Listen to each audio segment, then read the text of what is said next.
जीवावर बेतार लागलेत। खरं तर शेतीचे वाद, घरांचे वाद, जमिनीचे वाद यामुळे अनेकांचे जीवही जात आहेत। दरम्यानच्या काळात एका महिलेला शेतीच्या वादावरून गळा आवळून तिचा खून करण्याचा प्रयत्न झालाय। ही नेमकी घटना कुठं घडलीये पाहूया। उत्तर सोलापूर तालुक्यातील रानमस्ते येथे 6 मार्च 2025 रोजी शेतीच्या वादातून श्राविका चंद्रकांत पवार राहणार रानमस्ते यांच्यावर प्राणघातक हल्ला करून त्यांचा गळा आवळून जीवे मारण्याचा प्रयत्न करण्यात आल्याची घटना घडली। या प्रकरणी सोलापूर तालुका पोलीस स्टेशन येथे गुन्हा नोंद करण्यात आला असून विनायक महालिंग गरड, गणेश महालिंग गरड, महादेवी महालिंग गरड, बापूराव दादाराव गरड व लक्ष्मी बापूराव गरड सर्वजण राहणार रानमस्ते तालुका उत्तर सोलापूर यांच्याविरुद्ध गंभीर स्वरूपाचा गुन्हा दाखल करण्यात आला आहे।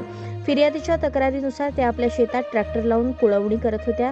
त्यावेळी गावातील विनोद गरड यांच्या ट्रॅक्टरने कुळवणी सुरू असताना शेजारील विनायक गरड याने मोबाईलवरून विनोदला धमकी दिली की श्राविकाची शेती कुळवू नको, आमचा वाद आहे। नंतर काही वेळातच विनायक गरड, गणेश गरड, महादेवी गरड यांनी बापूराव गरड यांच्या शेतातून धाव घेत शिवीगाळ करत फिर्यादीकडे येत मारहाण करण्याचा प्रयत्न केला। आरोपींनी शेतीच्या विवादावरून फिर्यादीस वाद घालून शिवीगाळ केली। लाथाबुक्क्यांनी, पट्ट्याने, चाकूने मारहाण केली।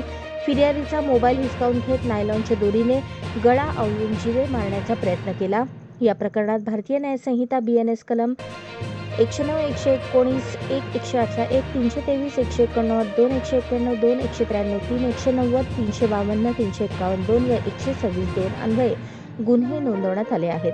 सदर आरोपींनी मेहरबान जिल्हा व सत्र न्यायालय सोलापूर येथे जामीन अर्ज दाखल केला होता। जिल्हा व सत्र न्यायाधीश JJ मोहिते यांनी यातील 3 आरोपी विनायक महालिंग गरड, महादेवी महालिंग गरड आणि लक्ष्मी बापूराव गरड यांना सशर्त जामीन मंजूर केला आहे। या प्रकरणात आरोपींच्या वतीने advocate Kadir Auti, advocate Dattatray Kapure, advocate Krishna Mushan, advocate Vaibhav Bonge व ॲडव्होकेट ओंकार फडतरे यांनी काम पाहिले, तर सरकारतर्फे ॲडव्होकेट गंगाधर रामपुरे यांनी बाजू मांडली।